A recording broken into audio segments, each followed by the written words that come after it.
પાલભાઈ આંબલિયા મારા જૂના મિત્ર છે.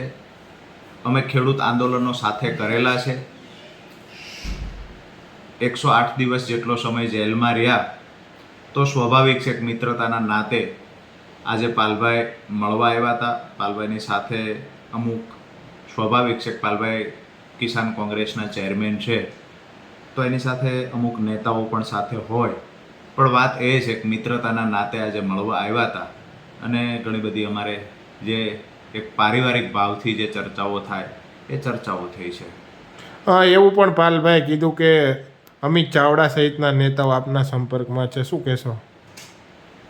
પાલભાઈ મને સ્વાભાવિક છે કે આમંત્રણ આપે, પણ મારી એ વાત છે કે આવનાર સમયમાં જોશું, વિચારીશું. પાર્ટી જોઈન કરવાવાળો વિષય અત્યારે કોઈ છે નહીં.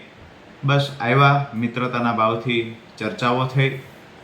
આવનાર સમયમાં જે ટૂંક સમયમાં અમે એક ખેડૂત મિટિંગનું આયોજન કરીએ છીએ, જેમાં અમારા જે ખેડૂત કાર્યકર્તાઓ છે, આ કાર્યકર્તાઓ સાથે મળવાના છીએ. જે અત્યારે મુદ્દાઓ છે જે ખેડૂતના, જે ખેડૂતોને પીડા આપે છે, હું જેલમાં હતો એ દરમિયાન જે સ્થાનિક પ્રશ્નો ઉદ્ભવ્યા છે, તો એને લઈને પણ જે નાની મોટી રજૂઆતો કરવાની હોય, તો એને લઈને અમે અત્યારે આગળ વધી રહ્યા છીએ.